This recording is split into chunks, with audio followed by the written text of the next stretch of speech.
TikTok relance la projection astrale en 2020. La VR est-elle efficace pour enseigner le rêve lucide? Les narcoleptiques ont un quotient de créativité élevé. Bienvenue sur Face Today, le premier média de news sur la phase, rêve lucide, paralysie du sommeil, sortie hors du corps et autres états de phase. Êtes-vous prêts? TikTok relance la projection astrale en 2020. Cette année, nous avons à plusieurs reprises attiré l'attention sur la popularité des voyages via des rêves lucides en raison des confinements imposés dans la plupart des régions du monde. Un grand nombre d'instructions à ce sujet ont été publiées sur le web. Un article publié en décembre 2020 dans le magazine britannique ID confirme cette tendance. L'article est consacré à la projection astrale, l'un des états de phase dont la popularité, jusqu'à récemment, semblait peu à peu diminuer. L'auteur, Abby Moss, y partage des statistiques sur une nouvelle tendance qui frappe les réseaux sociaux grâce à l'utilisation du hashtag Astral Projection qui a atteint 121 millions de vues sur TikTok. Le subreddit Astral Projection sur Reddit, quant à lui, compte 167 000 membres. Au Royaume-Uni, des coachs de projection astrale s'alignent pour fournir leurs services pour 60 livres de l'heure, tandis qu'un package sur la projection astrale coûte jusqu'à 1000 livres.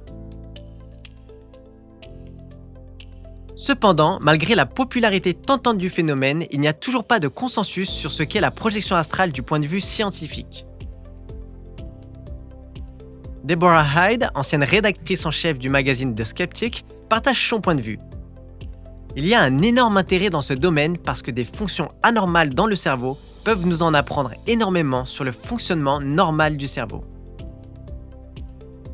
Hyde cite la plus grande étude sur les EMI de l'histoire, menée en 2014 avec 2060 participants.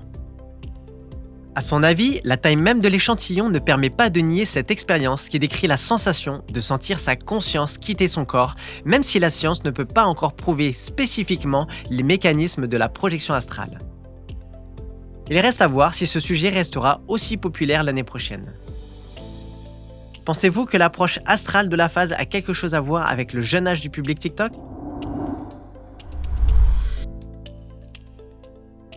La VR est-elle efficace pour enseigner le rêve lucide?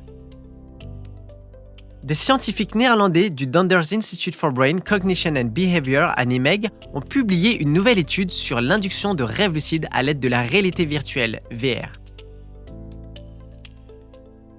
Les résultats ont suscité un débat sur l'efficacité de telles techniques.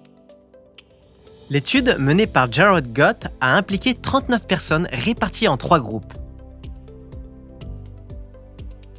Le groupe VR, le groupe de contrôle actif, qui a appris à provoquer des rêves lucides en utilisant des techniques classiques. Et enfin, le groupe témoin passif, qui lui n'a utilisé ni les techniques classiques ni la VR. Les volontaires du groupe VR, qui n'avaient aucune expérience préalable d'immersion en réalité virtuelle, ont dû effectuer des tests de réalité pendant 4 semaines à l'aide de questions régulières du type « Est-ce que je rêve ?» En parallèle, ils ont cheminé au travers de certains scénarios de rêve via la simulation. L'expérience d'un tel environnement, selon les scientifiques, aurait dû renforcer les capacités de réflexion critique des participants. Cependant, les résultats n'ont pas réussi à corroborer l'effet escompté.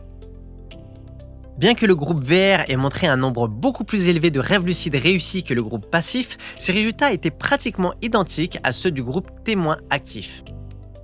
Ainsi, l'hypothèse des auteurs selon laquelle l'entraînement en réalité virtuelle peut améliorer les entraînements aux rêves lucides n'a pas été confirmée.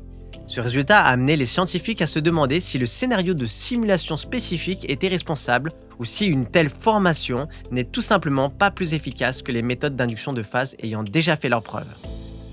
L'étude a été publiée dans le magazine The Royal Society en décembre 2020.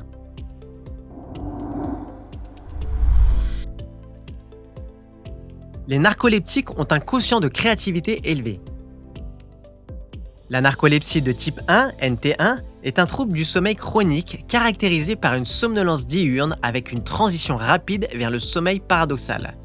Les personnes atteintes de NT1 sont plus susceptibles que les autres d'éprouver une paralysie du sommeil et des rêves lucides, ce qui peut donc avoir des conséquences positives.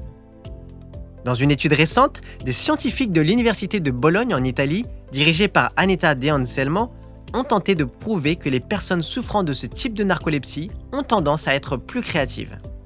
Pour démontrer leur hypothèse, les auteurs ont mené une étude portant sur 66 patients atteints de narcolepsie de type 1. Les volontaires ont d'abord rempli des questionnaires qui ont ensuite été utilisés pour évaluer leur réalisation créative et leur capacité. Ensuite, ils sont passés par un test d'évaluation de la créativité dans lequel on leur a demandé de suggérer des façons originales d'utiliser des objets ordinaires. Les résultats ont montré que non seulement les narcoleptiques ont un quotient de créativité plus élevé que les gens ordinaires, mais qu'ils sont également capables de proposer plusieurs idées originales à la fois.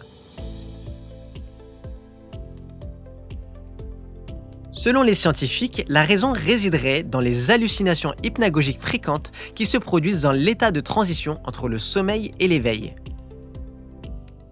Comme le rêve lucide, l'hypnagogie implique à la fois l'esprit et l'inconscient. Dans cet état, le patient éprouve un flux de conscience libre ou l'effet de l'esprit errant qui, à son tour, développe la pensée créatrice.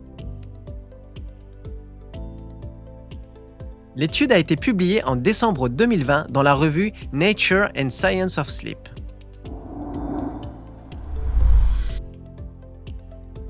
Bonne année à tous les pratiquants de la phase.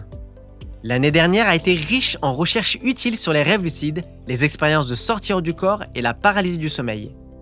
Cependant, il y a tellement plus à venir tout au long de cette nouvelle année. Une nouvelle réalité se forme actuellement littéralement sous nos yeux, une réalité qui attire déjà de nouvelles industries et des foules de gens.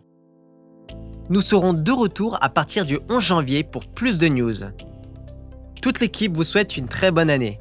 Comme vous pouvez le voir, ce sujet est en plein essor, alors pour ne rien rater des dernières découvertes, abonnez-vous à la chaîne et suivez-nous sur les réseaux sociaux où nous publions des news tous les jours. Tous les liens sont dans la description. À la semaine prochaine.